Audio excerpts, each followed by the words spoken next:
Olá, sejam bem-vindos a mais um episódio do DC News Talks, o videocast da agência DC News, a agência de notícias da Associação Comercial de São Paulo. Hoje vamos falar de economia e geopolítica, na pauta a posse de Donald Trump nos Estados Unidos e os desdobramentos para a economia americana e do mundo. O Brasil também está na pauta num bloco dedicado a falar de economia, perspectivas para o ano, para 2026 também, e as eleições no Congresso Nacional. Então, são dois blocos. No primeiro, a mudança importante no contexto internacional com o governo Trump e a perspectiva de que ele implemente as suas promessas de campanha, entre elas, impostos menores para impulsionar a economia doméstica, enquanto que para a economia externa, taxas mais elevadas. Imigração, deportação em larga escala. Na política externa também, apoio a Israel. Ucrânia e Rússia prometeu encerrar o conflito. No tema meio ambiente, sair do Acordo de Paris e acabar com o subsídio às energias renováveis. E no segundo bloco, cenário doméstico, o brasileiro. O ponto crucial está nas contas públicas, a parte fiscal, e a antecipação dos riscos em função do ano eleitoral de 2026. Para entender todo esse contexto, recebo Rafael Cortes, sócio da Tendências Consultoria e analista de risco político. Também comigo hoje, Vitor Nuzzi, ele que é repórter da agência DC News. Rafael, muito obrigada pela sua presença aqui com a gente hoje. Eu que agradeço, Bruna, Vitor. É um prazer estar conversando aqui com vocês. Vamos lá. O primeiro bloco, a gente vai falar Estados Unidos, Trump, geopolítica e economia. Eu vou dar uns números primeiro. O presidente americano assume com taxa de desemprego de 4,1%, o que indica economia aquecida. O Federal Reserve, em dezembro, anunciou corte de 0,25 percentual na taxa de juros, hoje entre 4,25% e 4,5%, e já sinalizou que deve pausar os cortes na próxima reunião, que acontece no final do mês, em 29 de janeiro. A inflação em 2,4%. É o último dado disponível na página do Fed. Mais um número, o PIB, o último dado, é o do terceiro TRI, indicando um crescimento de 3,1% no ano passado até o período analisado. Ou seja, ele assume numa condição boa, pelo que os números indicam, e ainda deve ser um governo protecionista, o que deve mexer com parceiros comerciais como China e Brasil. Qual é a análise da economia americana que você faz e a expectativa para a implementação dessa agenda protecionista que está, enfim, todo mundo aguardando e foi analisado dessa forma até agora pelos especialistas? Perfeito, Bruno. É positiva do ponto de vista de atividade, certamente, né? A economia americana vem crescendo mais do que o esperado há um bom tempo, né? O mercado de trabalho super aquecido, bem próximo das mínimas históricas. A questão, então, passa a ser a estabilidade e a duração desse bom momento, porque o contrário dessa atividade aquecida são as preocupações inflacionárias, né? Que não são novas, na verdade. Em alguma medida, a gente ainda está lidando com aquela pós-pandemia, né? Um desarranjo nas economias, nas cadeias de produção, no comportamento dos consumidores e dos produtores. Isso foi gerando um problemão, né? Uma inflação de 2 dígitos que demorou muito a cair, né? E o mercado, cada vez que imaginava, vai ser agora, né? Então, o Fed dava um sinal de que iria começar a reduzir juros, vinham os dados correntes, punha um pouco de água nessa fervura. E foi isso que foi gerando um certo barulho adicional. Quando o Trump agora está chegando, né, com a sua agenda econômica, que, entre outros itens, tem protecionismo, a preocupação é de que, eventualmente, isso comece a ajudar nessa inflação. Ou seja, a inflação tem dificuldade em cair. E aí o Fed, que sinaliza uma pausa para ver o que vai acontecer, que essa pausa fique muito mais duradoura. Em outras palavras, que a gente, com economia mais alta, né, com inflação mais alta, vai precisar de taxa de juros mais elevada. E um outro problema adicional que o mercado também está enxergando tem um pouco a ver com essa agenda da imigração, né? Porque que o Trump está dizendo, basicamente, falando, nós vamos atrás dos imigrantes ilegais, até ameaçando com deportação em massa. Ele fala nos maiores níveis da história americana. Isso significa que a força de trabalho está diminuindo. Então, gente disposta a trabalhar vai diminuindo, o que vai pressionar o salário. E aí pode também alimentar a inflação. Então, grosso modo, esse é um pouco o mundo que o Trump herda. Uma economia aquecida, mas ele tem alguns pontos que podem deixar essa inflação ainda mais alta. É isso, basicamente, digamos assim, a principal preocupação do mundo. São esses imigrantes que aceitam ocupar certos postos de trabalho que os americanos também não querem, né? É isso, tem muito a ver com essa divisão do trabalho, né? As remunerações com profissões menos especializadas, isso é muito feito pela imigração, preenche esse cenário de população mais envelhecida, né? À medida que o país vai ficando mais rico, essa população vai ficando mais velha, chega uma hora que falta gente do mercado de trabalho. Em alguns casos, isso é um problema gravíssimo para essas economias e não é por um acaso que esses países importam trabalhadores e abrem mesmo as fronteiras e estimulam a entrada desses trabalhadores. O Canadá, por exemplo, é basicamente isso. Inclusive, existe política chamando imigrante, né? Sim, porque tem um problema de força de trabalho. Exatamente. Os Estados Unidos, em alguma medida, preenchia também esse modelo e uma boa parte dessa imigração ia justamente para esses postos de trabalho. O que acontece se isso eventualmente for realmente forte? Vai ter uma pressão em salário, porque vai ter menos gente querendo trabalhar, então quem trabalha vai pedir um custo maior. Isso pode bater inflação. Em alguns casos, por exemplo, na Califórnia, uma boa parte da mão de obra tem a ver com imigração, alguns casos ilegais. Então, tem toda uma preocupação. Se ele realmente for muito pegar pesado, para usar um termo pouco formal, a gente pode ter aí um problema de inflação adicional, taxa de juros mais alta, e aí é que o mercado está todo preocupado. O que o Trump e a sua equipe argumentam, né? Então, qual que é, digamos, a receita que esses caras estão vendo e querem aplicar para não deixar essa inflação subir? Até porque o Biden perde a eleição, entre outras razões, por uma inflação muito alta, né? Então, a inflação de bens, a inflação de alimento está muito alta, né? Chegou a bater 2 dígitos, ficou muito tempo isso. Para padrão americano, isso é muito forte. Então, o Trump sabe, e os seus assessores sabem, que não dá para brincar com a inflação. Então, o que eles propõem? É basicamente uma agenda de desregulação. Então, muitas dessas regras que o Biden colocou, o Trump quer tirar, sobretudo na parte de exploração de recursos naturais. Basicamente, nós estamos falando de petróleo. Gás. Ele falou muito isso no discurso hoje, Isso, né? ele Petróleo citou, e né? gás. Qual que é a expressão que ele usa? Riqueza embaixo do solo, alguma Isso, coisa assim. riqueza embaixo do solo. Alguma coisa assim, né? E ele está falando basicamente de petróleo, falando, não tem mais questão ambiental, não tem mais aperto nas condições para a exploração desses recursos. Nós vamos usar esses recursos, né? Não vamos deixar a energia cara. Então, nós vamos arrumar toda a fonte de energia, independente do impacto ambiental, eles vão querer utilizar. Por que eles querem isso? Por conta da inflação. Por conta da inflação. Então, o que o Trump quer? Desregula, aumenta investimento, barateia energia e tende a aumentar investimento porque você tem menor regulação. E aí eles estão dizendo assim, a gente vai aumentar a oferta e aí o aumento da oferta segura as preocupações inflacionárias que vêm da proteção comercial, que tudo mais constante, protecionismo é inflacionário, e que vem do problema do mercado de trabalho.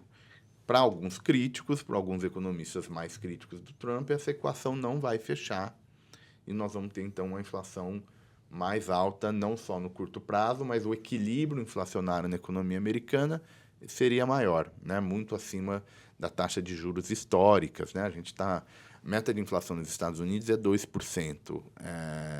A taxa de juros para dar essa inflação de 2% é baixa. Muito mais baixa do que esse 4,25 que a gente está hoje. Então, tem gente que está falando, esse mundo chegou para ficar. Essa taxa de juros não vai cair para esses padrões históricos. Outros mais animados com a agenda Trump estão dizendo, cortando imposto, economia produzindo mais, que esse problema inflacionário estaria exagerado. Então, hoje os economistas estão debatendo mais ou menos nesses termos. Ele chamou a era do ouro, como é que foi? Era de ouro. A volta da era de A volta ouro. da era de ouro. Muito, acho que baseado nisso, né? Em proteger o sistema americano como um todo e ameaçar os países parceiros comercialmente, né? Porque essa agenda geopolítica e econômica, elas conversam. Se a gente pega os documentos, isso não só dos republicanos, não, mesmo no Biden também, né? Eles divulgam anualmente um relatório que é um relatório de segurança nacional, né? Que basicamente estão acompanhando como é que eles estão enxergando o mundo.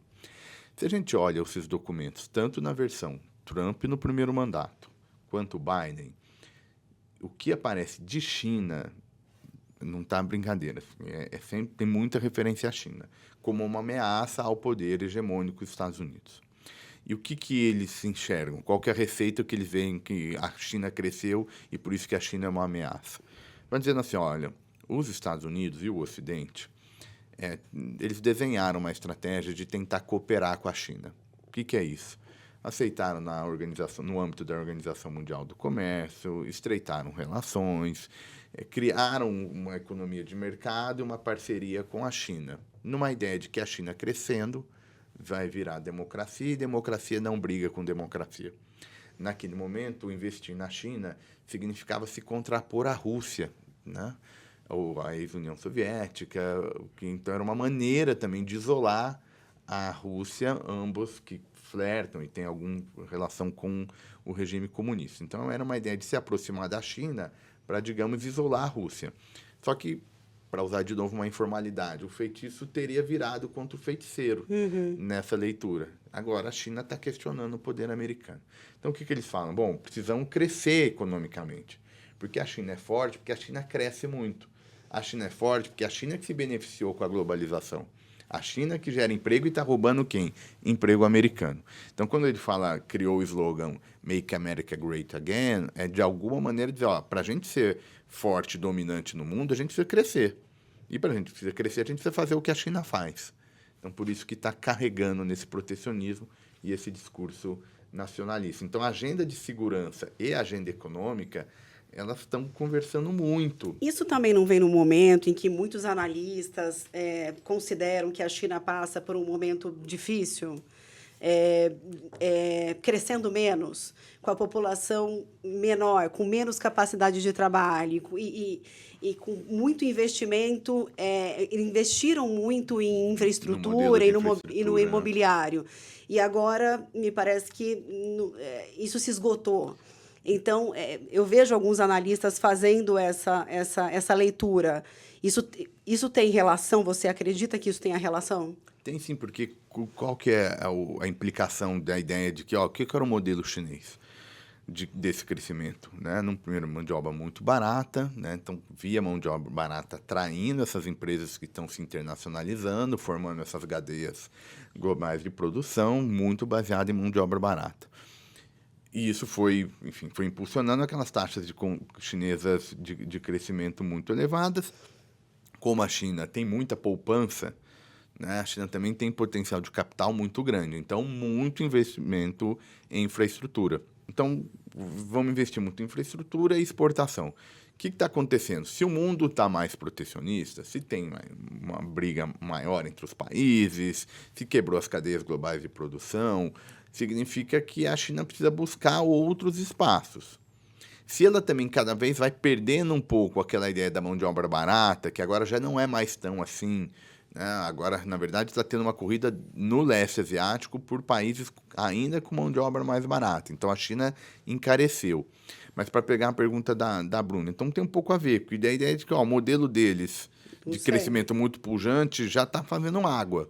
E esse fazer água significa que eles vão entrar em outros mercados. Aí eles vão entrar em outros mercados. Então, tem que todo mundo fechar. Por exemplo, aqui no caso brasileiro, né? Uma das preocupações é que, bom, se Estados Unidos e China começarem uma guerra comercial, onde que essa produção chinesa vai desovar? Porque era um modelo exportador de crescimento. Vai para onde? Eles vão vender aonde? Então, tem uma ideia de que setores, por exemplo, como o aço, aqui no Brasil, que vão sofrer uma concorrência pesada chinesa, porque tem que desovar essa produção. Porque agora os Estados Unidos, em tese, estão no meio de guerra comercial. A Europa, a mesma coisa. Por que a União Europeia quis fazer o acordo com o Brasil? Mas, bom, nós estamos brigando com a China, estamos brigando com a Rússia. Tá? As relações estão ficando mais complicadas. A gente precisa atrás de mercados alternativos. A Alemanha, por que era defensora? Porque a Alemanha está de cabelo em pé, um setor muito exportador, né? Uma economia muito exportadora, mas que não está para onde vai. Tá? Então, está começando a sufocar. Então, tem um pouco a ver, sim, uma leitura de que China mais fraca nesse modelo, eles vão querer entrar em outros espaços, e aí forçando esse protecionismo americano. O que pode ter de repercussão para o Brasil? A China hoje não, já faz 20 e tantos anos, é o maior parceiro comercial do Brasil. O Brasil é superavitário. Com os Estados Unidos, que é o segundo parceiro, o Brasil é deficitário. Né? O que pode, com essas possíveis mudanças, taxações, pode acontecer com o Brasil na sua política comercial? Eu acho que a gente tem assim, 2 tipos de canais assim, para pegar Brasil. Você tem o canal, digamos, indireto, que é o efeito da política econômica nos Estados Unidos e da geopolítica para o mundo emergente como um todo. Então, aí, nesse sentido, o Brasil sofreria como qualquer outra nação emergente. E esse é o ponto que eu mencionei. Basicamente, preocupação com taxa de juros mais alta. Se a taxa de juros está mais alta nos Estados Unidos, é mais difícil para um país emergente, tudo mais constante, reduzir os seus juros. Por quê? Porque se a economia que é percebida como a economia mais segura do mundo, do país emissor da moeda que basicamente monopoliza as transações comerciais, que é o dólar, se essa economia está pagando um juro mais alto, se tiver barulho, esse investidor corre para o dólar. Ele corre para o dólar para ter um ativo seguro. Né? Ele corre para título americano, do Tesouro Americano, que está pagando alguma coisa maior do que historicamente pagou em termos de taxa de juros. Isso significa que falta liquidez para país emergente. Então, é mais difícil para país emergente. Mas isso o Brasil não se diferencia. Todo emergente vai passar por esse problema. Esse problema pode ficar mais crítico se essa geopolítica trouxer mais barulho. Ou seja, então, se a relação comercial com a China for mesmo tumultuada, se o Oriente Médio não resolver, se a questão com a Rússia não for resolvida. Então, esse é o primeiro grupo de questões. A segunda é mais diretamente a Brasil. Né? O que o Trump pode fazer diretamente contra o Brasil, enfim. E aí, acho que me parece tem um pouco a ver com a política externa brasileira.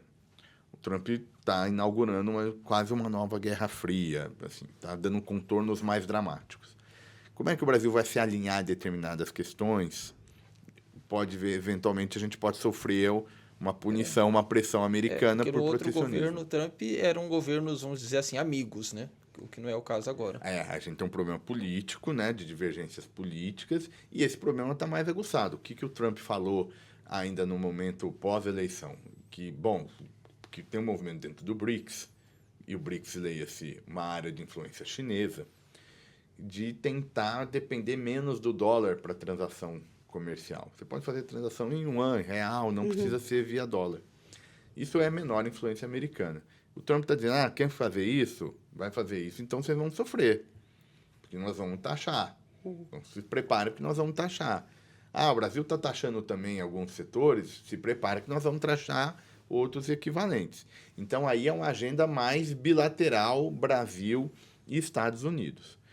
Para aqueles mais pessimistas para essa relação, esse componente que você mencionou vai ter um peso grande, ou seja, é um governo de esquerda, um governo de direita, as políticas estão ficando cada vez mais globalizadas, então a gente passa a falar de Milei na Argentina eles falam de Bolsonaro, eles falam de Lula, uma comitiva da oposição... A gente vai chegar nisso. Uma comitiva da oposição chegou, fez muito barulho, então tem gente que vai dizer assim, a gente vai sofrer também nessa questão política, e é por isso que tem um pessoal pensando num risco alto. Eu tenho uma pergunta, vamos lá. O José Augusto de Castro, que é presidente executivo da Associação de Comércio Exterior, AEB, disse numa análise ao jornal Estado de São Paulo que a ameaça de possível elevação tarifária seria um contrassenso, um tiro no pé.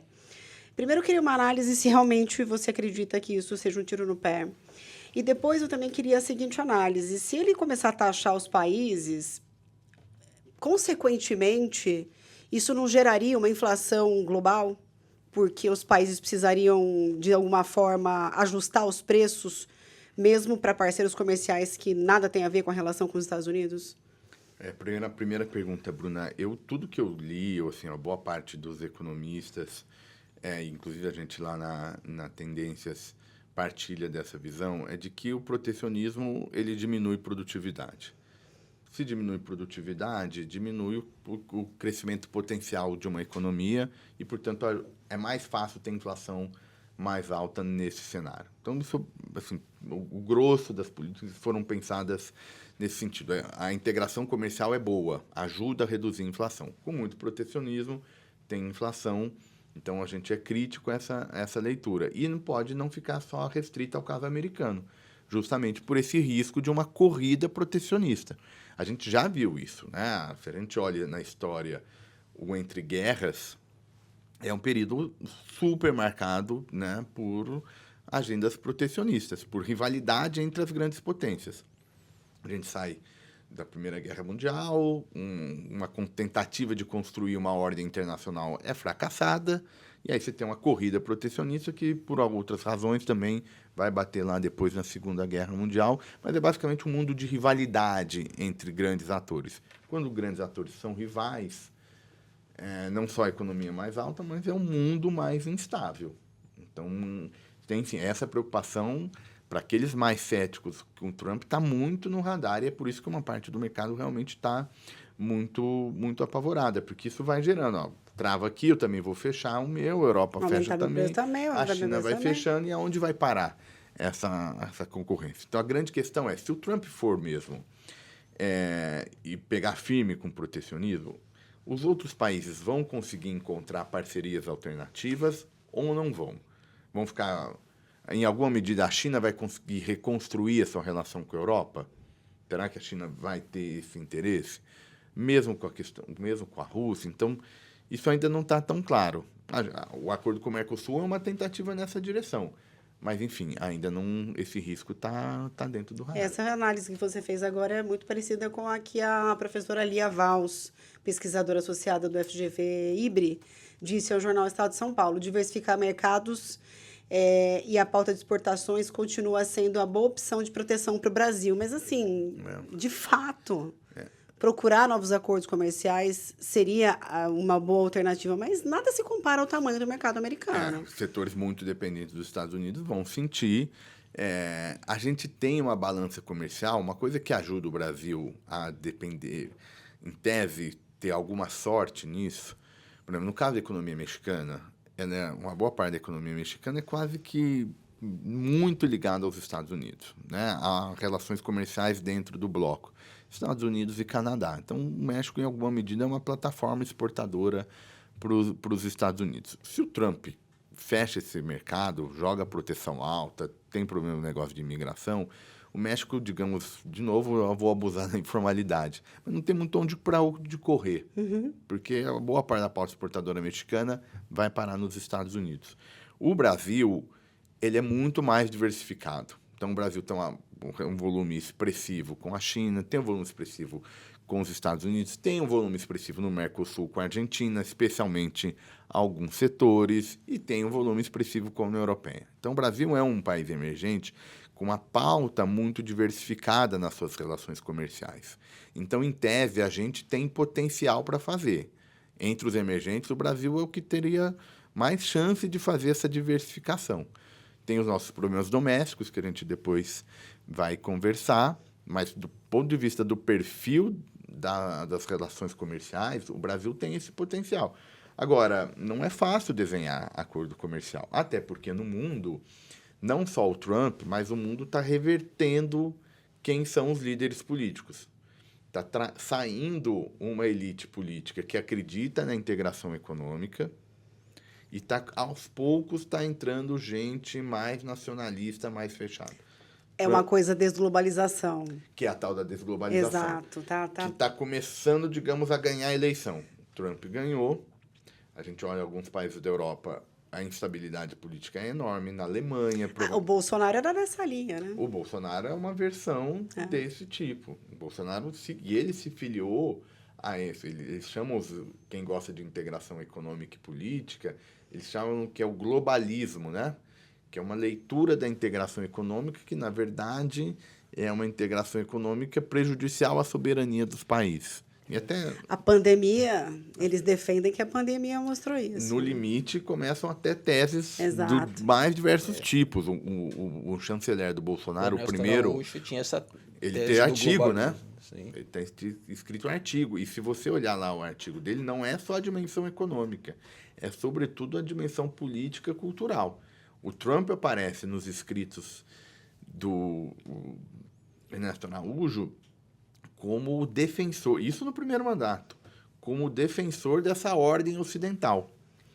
para além da questão econômica. Então, lideranças como Trump estão começando a ter força eleitoral. A alternativa para a Alemanha, que é o partido de extrema-direita, que no passado não conseguia 5% dos votos, que é o mínimo que precisa ter para ser representada, a alternativa para a Alemanha agora é a segunda maior força, nesse momento.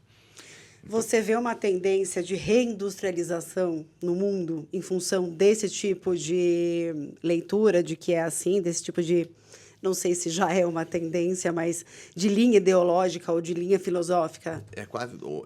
Na parte econômica, é a consequência dessa linha ideológica filosófica de mundo, porque é uma ideia de que é uma leitura que o desenvolvimento vem com a indústria, é uma leitura crítica à integração econômica, porque ela não tem só a dimensão econômica, tem a dimensão cultural. Todo mundo se fecha, todo mundo quer fazer política industrial para fortalecer sua indústria. Ainda mais nessa concorrência na era digital, e aí a pandemia, essa rivalidade ideológica, tem uma leitura de que, olha, mas não dá para depender da China. A gente perde, né? Porque a gente coloca a coisa para exportar e o negócio volta e a gente não tem essa indústria aqui, né? A gente é capaz de exportar um negócio que não está pronto para ficar pronto fora, para receber de volta, o negócio é taxado 25 vezes, né? E a gente aí tem nossos problemas do nosso debate, que é o debate sobre a tal da desindustrialização precoce. Mesmo que não tivesse nada disso, o Brasil tem esse acerto de contas. Assim, o que nós vamos fazer? Né? Nós queremos ter indústria forte, esse o caminho para o desenvolvimento. Né? Tem uma boa parte dos analistas dizendo que precisa ter indústria forte. O Brasil desindustrializou muito cedo. Né? E o Brasil, com indústria fraca, serviço é aquele serviço de baixa demanda, de baixa complexidade. Então, tem gente dizendo, a gente tem que industrializar. A gente fica em cima do agro e dos serviços e comércio, né? Nosso PIB é isso aí. O nosso PIB é basicamente serviços. E aí tem que dizer, olha, tem um problema nosso de desindustrialização. Então, o Brasil já tem esse debate, como se desenvolver. Você tem um modelo industrial e você tem um modelo de dizer, olha, não adianta concorrer com eles, o mundo não funciona mais assim, tem mão de obra barata no mundo, nós não vamos brigar e não vamos conseguir ser eficiente e eficaz para ter indústria forte aqui. O que a gente faz, então? Aquilo que a gente é mais produtivo de melhor, integra muito e vamos virar uma Austrália. Vamos virar países que se integram muito, embora não tenha uma indústria forte. E aí, enfim, o debate, uma boa parte de toda a eleição, a gente vê lá o cara que precisa falar o discurso da indústria, falando da integração, e a gente não resolve. Agora, além disso, nós estamos discutindo esses problemas aqui. Nós vamos ter um mundo muito mais fechado mesmo, e todo mundo vai fazer política industrial, e o déficit público vai ser alto, porque está todo mundo, a União Europeia está queimando os tubos, o Trump já disse que vai continuar queimando, e aí a gente vai fazer política industrial? A gente tem dinheiro para fazer? Enfim, os problemas. Muitas discussões, mas é isso. O Brasil apresentou um projeto de política industrial, que é a Nova Indústria do Brasil, mas acho que esse projeto, de fato, andou, ficou um pouco ou bastante no papel. Aí, bom, assim, tem... O grande problema do Brasil aí é a taxa de juro alto, né? Então, é muito difícil imaginar uma industrialização potente com uma taxa de juros tão alta quanto o Brasil tem, porque é um tipo de atividade capital intensiva. Se a taxa de juros é alta, o custo de capital é alto. Quem está em casa pode estar olhando isso e dizendo, como é que eu vou fazer investimento com a taxa de juros de mercado a 15%, que mais ou menos nesse momento é o patamar que a gente tem. Então, aí volta a pergunta, né? Esses programas de política industrial, eles geram algumas linhas de crédito mais baratas, desenha lá uma cadeia de programas para fazer parte disso, embora tenha um problema fiscal. Então, a política industrial brasileira ela é meio envergonhada, porque ela é percebida como mais gasto, sinal que essa taxa de juros vai alta. E vem essa reforma tributária apoiando a indústria, é um fato. A reforma tributária vem apoiar. A gente vai falar mais de Brasil, mas vamos acabar o primeiro bloco, que é o bloco de Trump Estados Unidos, para a gente poder entrar na seara brasileira. Eu queria saber do dólar. Como é que o dólar deve se comportar em relação ao real? diante de potenciais medidas econômicas expansionistas nos Estados Unidos? A gente vai ficar na casa dos 6? O que a tendências vê? O que você vê? Essa casa aí, né, acima dos 6, para ser bem curto e grosso. Mas a casa acima dos 6, 6,50, Não, 6,80? O mais provável é que se estabilize para essa chegar nesse patamar.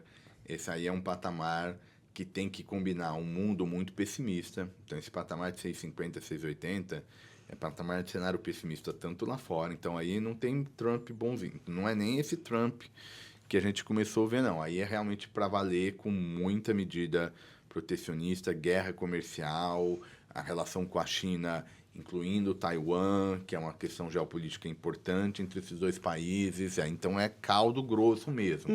E aí, o Brasil, domesticamente, o problema fiscal também se torna agudo. Para dar esse patamar aí que você fez na sua excelente provocação. Então, em sendo os riscos controlados, tanto lá fora quanto aqui, a gente está falando de um patamar de câmbio mais justo, digamos assim, mais próximo às taxas que a gente tem hoje. Por um bom tempo ainda. Por um bom tempo. A apreciação é difícil reverter, porque a gente tem uma taxa de juros ainda muito alta, né? Então, a gente tem que resolver o problema dessa taxa de juros alta, a gente tem que ver qual vai ser a taxa de juros equilíbrio americana, mas, assim, tudo mais constante é dólar forte. O quão mais forte é proporcional ao quanto essa economia internacional vai virar conflituosa e, especialmente, como o Brasil vai lidar com os problemas domésticos, sejam os econômicos, sejam os políticos. Num primeiro momento, eu vi um Trump mais contido, acho que até para não causar alvoroço no mercado, já no primeiro momento, né? A gente não sabe o que vai acontecer aí nas próximas semanas, quais são as primeiras medidas de fato que ele vai tomar. O fato é que, até no dia da posse, ele não falou nada sobre nenhum tipo de medida que possa, de fato, mexer com a economia global. Acho que foi proposital, acho que ele foi ali, isso foi algo estratégico. Agora, vamos entrar na questão tensão geopolítica com a guerra na Ucrânia, no Oriente Médio, Israel e Palestina. Como é que você acredita que será a postura dele? Você acha que ele vai, de fato, conseguir botar um ponto final nessa guerra, Rússia e Ucrânia? Enfim, ele vai continuar defendendo Israel, isso é uma bandeira que ele levantou desde o primeiro momento, mas como é que você avalia essa tensão geopolítica no geral? Vamos lá, acho que assim, o primeiro passo, são 2 anos que o Trump tem tudo para ser um governo forte. Ele ganhou a maioria, não só no colégio eleitoral, mas no voto popular. As políticas do Biden sofrem oposição. Saiu uma pesquisa recente dizendo que a maioria dos americanos apoiam as políticas do Trump, sobretudo essas polêmicas em relação à imigração, etc, etc. Então, ou seja, ele tem uma opinião pública favorável para ele num primeiro momento. Ele tem o controle pelo Partido Republicano das 2 casas legislativas, tanto na Câmara quanto no Senado. Apertado. Apertado, mas assim, para padrões americanos é maravilhoso. Assim, é raro ter governo unificado lá, né? O mesmo partido governando presidência e as 2 casas. Se agir disciplinadamente, em tese, passa muita coisa, tanto na Câmara quanto no Senado, embora tenha os seus problemas também. E tem o judiciário, né? Tem o judiciário também, a Suprema Corte indicada por maioria republicana, 3, inclusive, pelo próprio Trump. Então, eu imagino que nesses 2 primeiros anos de mandato, ele muito forte. Por que eu falei 2 anos? Porque depois tem a eleição legislativa, na eleição nos Estados Unidos para deputado, de 2 em 2 anos. Que ali é sempre um primeiro termômetro para ver se você está acertando ou errando. Sim. O que é um Trump forte para a política externa, né? E aí vamos entrar nas questões que você mencionou, Bruna. Eu acho que você mencionou bem, são esses 3 principais grandes problemas no mundo hoje. Então, eu acho que vale a pena separar. Um a gente já falou, China e Estados Unidos. Se for na guerra comercial moderada, meio controlada, traz inflação, estabelece uma cota mínima, é uma repetição do que foi o primeiro mandato, acho que isso vai estar no preço. Onde é divisor de águas? Taiwan. Se entrar um problema geopolítico direto entre Estados Unidos e China, e esse problema geopolítico chama-se Taiwan. Diretamente, essa é a questão geopolítica que envolve China e Estados Unidos. Se tivermos um problema nessa direção, estamos num outro mundo muito mais barulhento. Segundo problema, Ucrânia.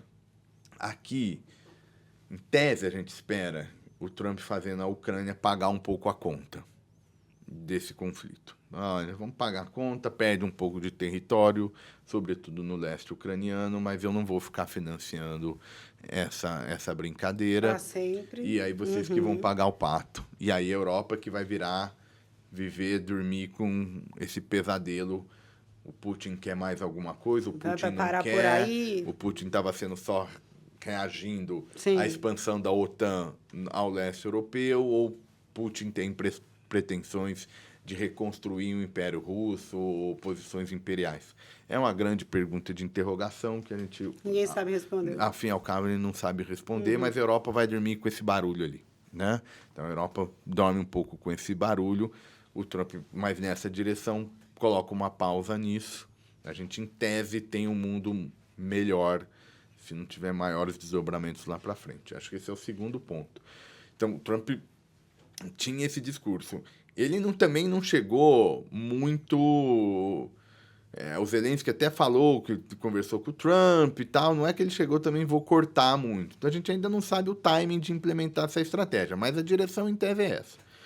E aí, por fim, o Oriente Médio. Né? O Oriente Médio, embora tenha muita fala do Trump, muito mais, sempre muito se exaltando e muito pró-Israel, e muito... Mas, ao fim e ao cabo, o que eu acho que eles vão tentar fazer? Recuperar a política anterior, que é uma política de tentar que Israel normalize as relações com os demais países árabes, né? Os chamados Acordos de Abraão, que há poucos foram construídos, mas falta o grande país para assinar um acordo, que é a Arábia Saudita, né? Então, a Arábia Saudita é um ator importante nisso que ainda não foi.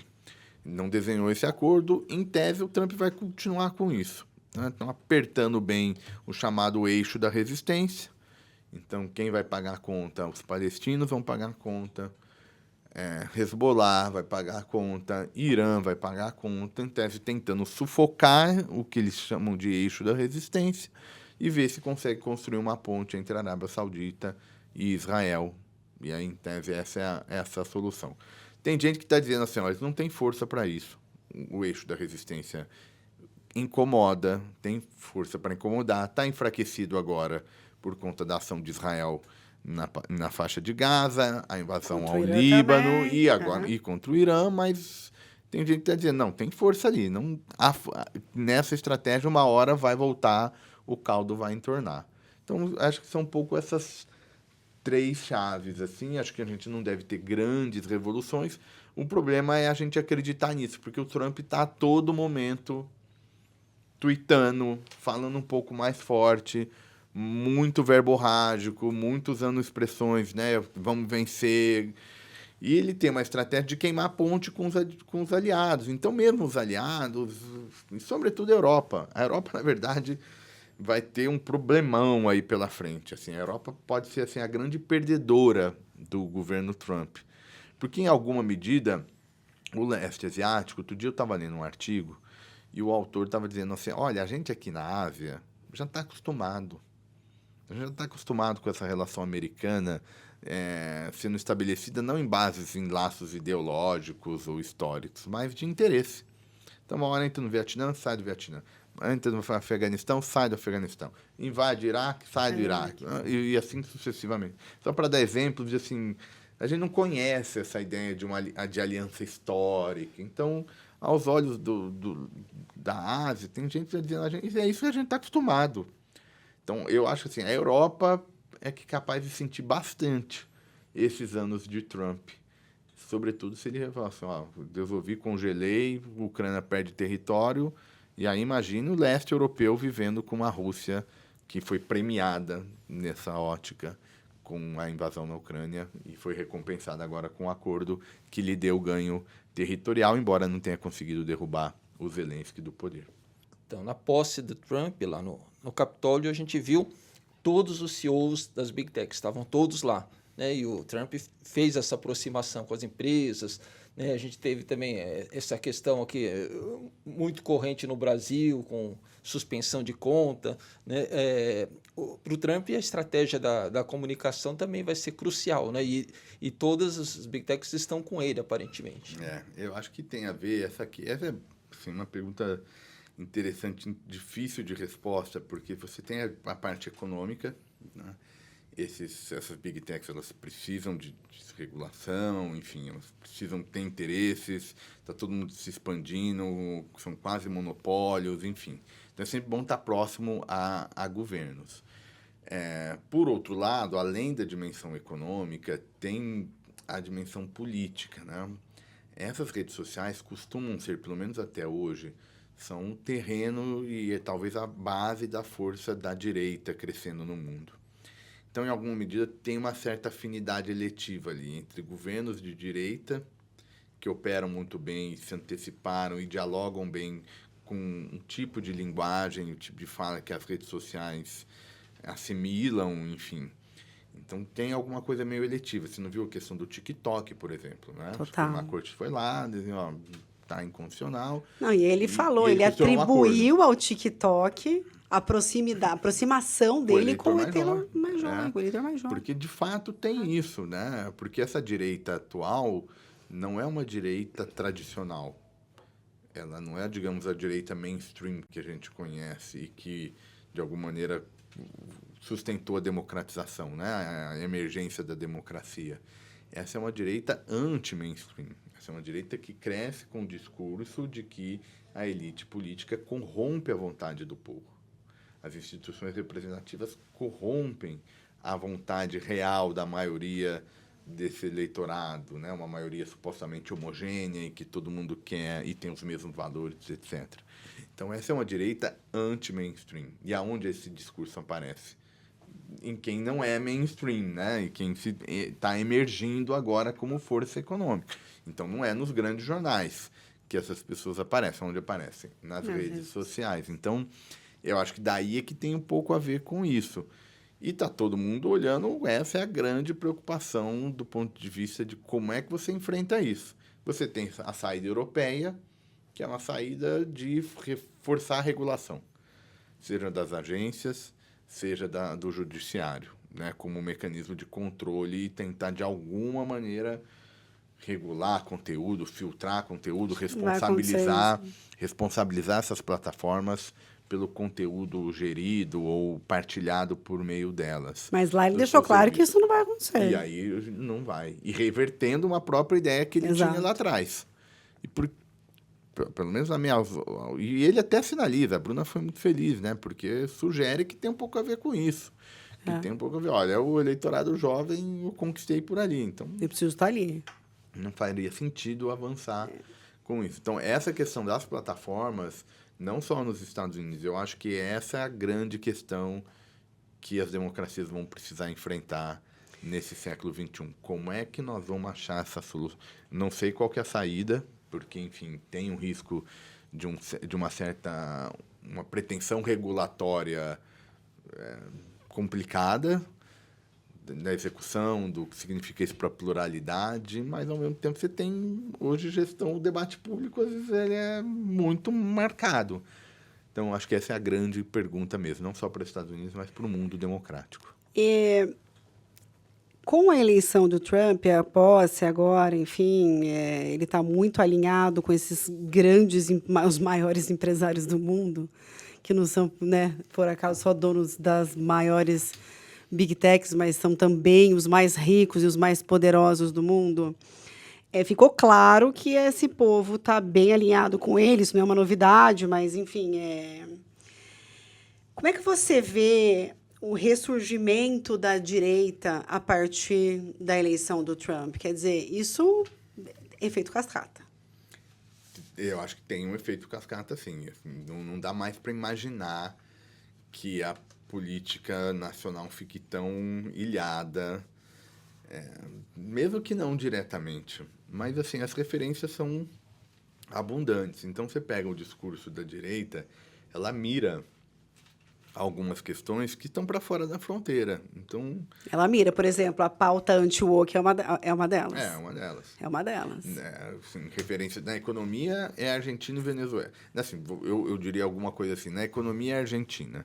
A Venezuela já começa a pingar um pouco para essa questão de autoritarismo. Então, Sim. uma boa parte da crítica da direita ao Lula fala, mas é parceiro da Venezuela. Ah, tá Ao colado Maduro, ali, tá, ao Chaves. Assim, isso virou algo corriqueiro, algo comum. É uma narrativa, que sem qualquer dúvida. pessoa cita isso. Sim. E então não faz sentido que esse fenômeno diminua. Em alguma medida a China também entrou com isso, né? Então se fazer acordo comercial com a China também seria essa ligação. E aí é muito contraditório, porque na verdade quem exporta para a China é basicamente o agro, é commodity. E commodity o agro está longe de ser de esquerda. Exato. Então, olha que coisa louca que nós eventualmente nós vamos reforçar a relação com a China. Isso é um bom ponto. Isso vai ser percebido como um esquerdismo, mas quem vai estar ganhando dinheiro, É entre o aspas, agro, é o agro, que é de direita. Enfim, Enfim, né? coisas que não se explicam. É difícil de Só se ver. entendem, assim, como acontece. A gente sabe o que acontece, mas não se explicam. Mas o que tem em comum toda essa discussão, independente de como ela apareça, é que temas internacionais viraram hoje parte do jogo político.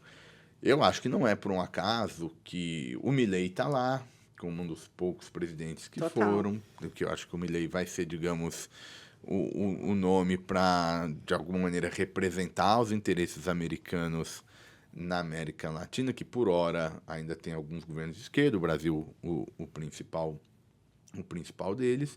E aí a versão limite dessa tese é de que isso pode só ter uma influência, uma pressão americana para viabilizar a candidatura do Bolsonaro. Essa, digamos assim, a tese Você forte. acha que é possível que isso... Bom, o estrategista de campanha do Trump Steve Bannon, em chamou algum momento. o Eduardo Bolsonaro e foi feita uma deferência ali clara, né, literal ao Bolsonaro.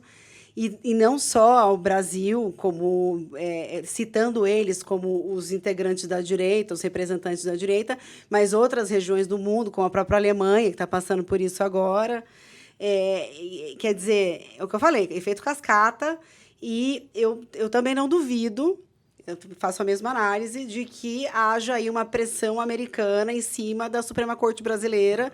E até, eu não sei, eventuais processos que possam ser, eu não sei para quem recorre, eu não sei de que forma eles recorreriam aí a algum tipo de judicialização internacional para tentar derrubar a inelegibilidade do Bolsonaro. Você acha que isso... Eu acho que por hora, eu acho que vira só uma arma retórica. Mas só isso já significa que o efeito está acontecendo. Não, Porque tem mobiliza. já é Efeito mobilizador. Efeito mobilizador. Isso pode ter um efeito dentro da direita, porque hoje o Bolsonaro não é candidato.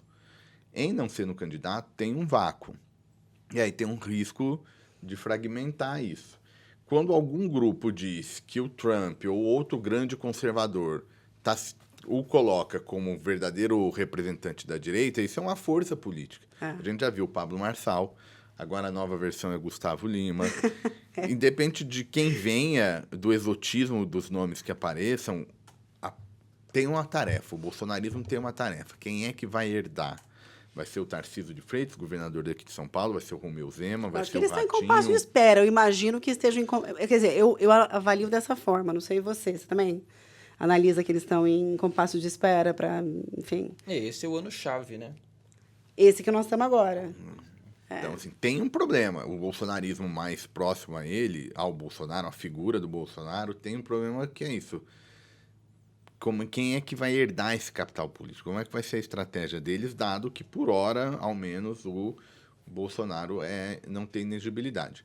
O que tem sinalizado é que eles vão tentar fazer essa reversão. Tanto que o Bolsonaro agora está nisso. Ele é o candidato. E também é possível que não entreguem para ninguém, para não dar força para essa outra pessoa, para essa outra figura. O canal de chegar que o governo americano vai pressionar é complexo. Tem um monte de chavinha ali, de passo que tem que ser dado. Eu acho que a gente vai ficar mais nesse cenário de que isso vai ser visto como uma retórica, uma narrativa nessas lutas políticas. porque acho que a engenharia jurídica é complexa e a retomada do Bolsonaro é uma retomada que coloca em risco a própria elite do judiciário, né? Isso é lugar comum a gente ver o bolsonarismo dizendo assim, nós vamos querer fazer gente para o Senado, porque nós precisamos fazer impeachment dos ministros do STF, sempre com destaque para o ministro Alexandre de Moraes. Sim, o discurso então, vai... Nossa, mas assim, aí é quebra de instituição, aí é uma narrativa bem perigosa, né? Aí é uma ação do mundo político querendo diminuir os poderes Sim. da elite do judiciário. Então, para essa elite reverter a decisão da inegibilidade, institucionalmente tem um risco. Tem um risco, né? Aí tem uma leitura que diz, olha, o melhor candidato para o Lula enfrentar é o Bolsonaro, portanto, os ministros do Supremo topariam reverter a decisão para que o nome mais fácil do Lula ganhar entre no ticket, eu diria que seria o Bolsonaro. Eu diria que o governo não está fazendo a lição de casa. Porque, claramente, a gente tem um país rachado, a gente teve uma eleição bem apertada, os números de aprovação e reprovação do Lula não são bons, e pressão na inflação, contas públicas meio que fora de controle, a gente tem aí ingredientes que não colocam aí o governo atual numa posição muito legal quando a gente fala em processo eleitoral 2026. Quer dizer, se a inflação de fato continuar pressionada, os preços continuarem subindo, o Banco Central não conseguir fazer essa contenção e a gente assistir a todo esse cenário com 2025 prejudicado para o varejo, prejudicado para o cara que quer investir, mas não está com coragem porque não está acreditando. Quer dizer, a gente começa a entrar num cenário em que o governo já perde credibilidade. Como é que você está avaliando isso? A gente já está no Bloco Brasil, né, gente? A gente já está no Bloco. Entramos automaticamente no... separar. O contexto é... Mas vamos lá. Então, eu acho que tem ali essa leitura, no fundo, para casar com as nossas duas discussões, né? É uma leitura que você está dizendo, e eu tendo a concordar, de que a reeleição do Lula não é tranquila. Não é. E aí, eventualmente, essa saída de, vamos então trazer o Bolsonaro, porque aí é uma repetição de dois candidatos com uma rejeição alta, e que isso facilitaria o Lula. Rafael, eu tendo a não... Claro, imagina, vai lá, Vitor. Mas vai ser o Lula mesmo? Porque tem essa dúvida também. Dá para sempre complicar um pouquinho mais, né? Sempre é mas, assim, eu não vejo, a não ser salvo algum problema de saúde, mas eu não vejo outro nome que consiga fazer o mínimo que uma candidatura à reeleição nesse momento precisa. Acho que o Lula é o único nome que consegue minimizar os grandes problemas da sua própria administração e os problemas da esquerda como campo político. Então, como eu não tenho bola de cristal, eu trabalho com a hipótese de que não tem outra saída para a esquerda que não seja a candidatura a Lula. Sob essas circunstâncias, então, seria uma candidatura que diríamos que não estaria dada essa reeleição, então precisaria, no limite, recorrer a essa estratégia.